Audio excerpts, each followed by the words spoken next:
이제 10월에 들어서면서 본격적으로 확실히 아침 저녁으로는 날씨가 제법 쌀쌀해진 게 많이 느껴지시죠? 저도 조금 피지량도 줄어들고 살짝 피부가 당기는 듯한 느낌도 요즘 종종 느끼고 있는데요. 이럴 때 아무래도 피지량이 줄어드니까 여드름도 같이 좋아지겠지라고 기대하시는 분들도 많으시겠지만, 반면에 또 생각보다 여드름이 안 좋아지니까 왜 내 피부에 여드름이 안 좋아질까? 뭔가 다른 문제가 있지는 않을까 또 고민을 해보게 되실 텐데요. 그래서 오늘은 여드름이 계절과 상관없이 끊임없이 올라오는 피부의 몇 가지 특징에 대해서 알아보도록 하겠습니다.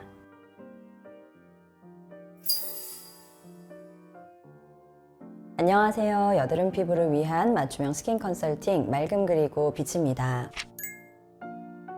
우선 첫 번째로는 화장품을 사용하는 데 있어서 한번 체크해 볼 수가 있습니다. 우리가 주로 화장품을 사용할 때 내가 생각보다 화장품을 잘못 사용하고 있는 경우가 있거든요. 예를 들어서 내가 중학교 때부터 굉장히 오래 사용했던 제품이고 나는 이 제품이 잘 맞다고 생각을 했는데, 사실 냉정하게 보면 여드름은 계속해서 재발을 하고 있었던 거죠. 이럴 경우에는 내 피부 컨디션과는 반대되는 화장품을 계속해서 쓰고 있었을 가능성이 있습니다. 왜 나는 내 피부에 이 화장품이 잘 맞다고 생각을 했을까요? 아무래도 여드름이나 그리고 다른 어떤 홍조라던가 예민성을 동반하는 문제성 피부는 화장품을 적용했을 때 느끼는 감작 반응 자체가 크고 즉각적이다 보니까 화장품을 썼을 때 내 피부에 트러블이 없다, 특별히 어떤 붉어지거나 따가운 반응이 없다라고 생각하면 이 화장품은 괜찮다, 내 피부에 맞다라고 판단하는 경우가 굉장히 많거든요. 그래서 너무 많은 화장품을 사용하다 보니 감작 반응이 없는 제품이 기준이 돼버려서 감작 반응이 없으면 내 피부에 잘 맞는 화장품이라고 생각하고 지속하시게 되는 경우가 많습니다. 그리고 특히나 이런 경우에는 내가 화장품에 좀 더 제한적으로 되어버리기 때문에 다른 화장품을 사용해 보는 것을 또 꺼려하게 되는 거죠. 그래서 이런 경우에는 사실 내 피부에 당연히 안전하면서 피부에 현재 문제가 되고 있는 부분을 개선시켜 줄 수 있는 화장품을 사용하시는 것이 가장 좋습니다. 즉, 내 피부에 정확하게 맞는 제품을 사용하시는 건데요. 예를 들어서 여드름 피부의 경우에는 제품을 썼을 때 붉어지거나 따가운 반응이 없는 것과 동시에 여드름이 진정되고 사라지는 효과가 같이 있는 것이 좋습니다. 그리고 홍조나 예민성 피부의 경우에는 피부에 따갑거나 가려운 반응이 동반되지 않으면서 실제 이 홍조가 갈수록 좋아지는 현상이 보이는 것이 좋습니다. 그래서 피부에 안전하면서도 내 피부가 현재 겪고 있는 문제 부위를 해결해 줄 수 있는, 개선해 줄 수 있는 화장품을 사용하시는 것이 정확합니다. 화장품은 그러면 여드름에 무조건 안 좋은 건 아닌가요?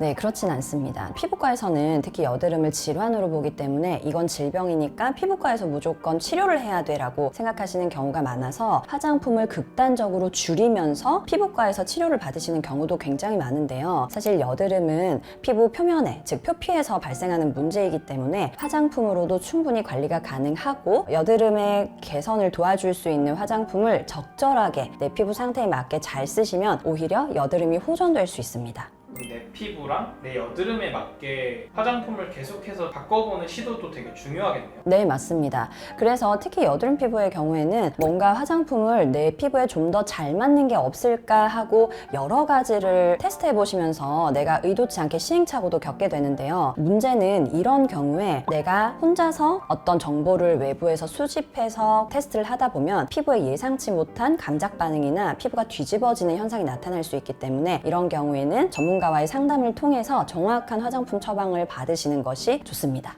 그리고 두 번째는 바로 극단적인 화장품 다이어트입니다. 여드름 피부는 아무래도 화장품을 여러 가지 쓰는 게 좋지 않다라고 생각을 하기 때문에 화장품을 극단적으로 줄여서 토너랑 크림만 쓰거나 크림 하나만 쓰는 경우가 굉장히 많은데요. 특히나 그럴 경우에는 환절기가 되거나 더 추운 계절이 되면 사실 각질이 들뜨거나 피부가 당기는 느낌이 더 강해지면서 또 어떤 화장품을 써야 될까 고민이 많이 되실 텐데요. 그래서 점점 더 무거운 제형을 찾게 되는 것 같습니다. 그런데 사실 화장품에 있는 유분은 인공 피지의 역할을 하기 때문에 인공 피지가 계속해서 보충되면서 여드름이 악화될 수 있습니다. 그런데 실질적으로 속에 수분이 잘 채워지지 못하니 속 건조는 계속해서 지속이 되는 거죠. 이런 경우에는 피부에 꼭 필요한 몇 가지 단계는 적용을 하시되 대신 제형을 가볍게 쓰셔서 레이어링 하시는 것이 좋습니다. 특히 우리가 추운 계절에 두꺼운 코트 한 겹만 입는 것보다는 얇은 이너를 여러 겹 겹쳐 입는 게 더 따뜻한 것처럼요. 그리고 세 번째는 바로 클렌징입니다. 우리가 클렌징을 할 때 여드름 피부는 내 피부에 피지가 많이 쌓여서 내가 클렌징을 덜해서 생기는 문제라고 생각하는 경우가 굉장히 많기 때문에 나도 모르게 습관적으로 클렌징을 여러 번 그리고 강하게 2차, 3차까지 세안하시는 경우가 굉장히 많거든요. 쉽게 표현하자면 클렌징 마스터가 되시는 경우가 굉장히 많은 것 같습니다. 우리 피부 겉에 있는 땀과 피지 정도만 정돈을 해주면 되는데 세안을 하면서 모공 속까지 클렌징을 하고자 하는 마음이 있다 보니 클렌징 제품도 정말 많이 사용해 보시고 클렌징 디바이스도 정말 여러 가지를 섭렵하시면서 더 세게, 더 강하게 하게 되는 것 같은데요. 이런 경우에는 오히려 피부를 더 흥분시키고 여드름이 터지고 피부가 붉고 예민해질 수 있는 상황을 만들 수 있기 때문에 클렌징은 최대한 대충 가볍게 하시는 것이 가장 좋습니다.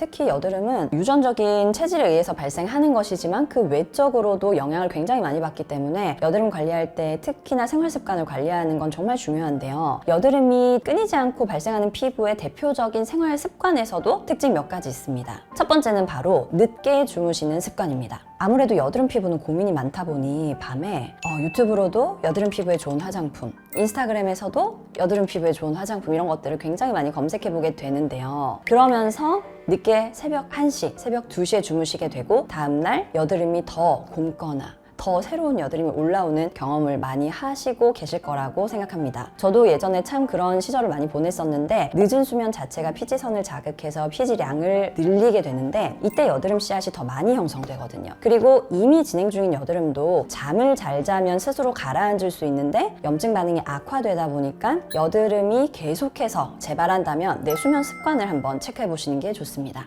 수면이 그럼 많이 자는 것보다 꽤 잠드는 게 중요하지 않나요? 네, 맞습니다. 그래서 보통 내가 같은 8시간을 주무시더라도 밤 10시부터 8시간을 주무시는 것과 새벽 2시부터 8시간을 주무시는 것은 완전히 다르거든요. 그래서 우리 피부가 재생을 하는 시간은 밤 10시부터 보통 새벽 2시까지이기 때문에 같은 8시간을 주무시더라도 10시부터 주무시는 것이 피부에는 훨씬 더 좋습니다. 그리고 그 이외에는 에너지 음료나 커피와 같은 카페인 음료를 너무 습관적으로 많이 섭취하시거나 내가 사우나를 즐긴다던가 장시간 입욕을 하시는 등 덥고 습한 환경에 노출되는 경우가 많습니다. 이럴 경우에 여드름이 더 자극을 받아서 흥분될 수 있고요. 그리고 여드름을 자꾸 만져보는 습관.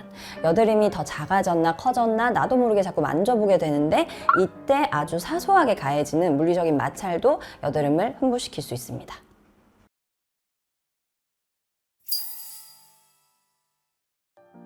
오늘 영상에서 여드름이 계속해서 재발하는 몇 가지 체크리스트를 한번 알아봤는데요. 사실 이 체크리스트를 개선하는 것도 중요하지만 내 여드름을 의연하게 대처하는 마인드가 가장 중요한 것 같습니다. 그래서 여드름을 관리하시는 그 과정에서 마인드 컨트롤도 잘 하실 수 있도록 저희 맑음 그리고 빛에서 여러분의 피부 고민을 함께 나눌 수 있도록 하겠습니다. 그리고 혹시나 피부를 관리하실 때 궁금한 점이 있으시면 언제든지 댓글로 남겨주세요. 감사합니다.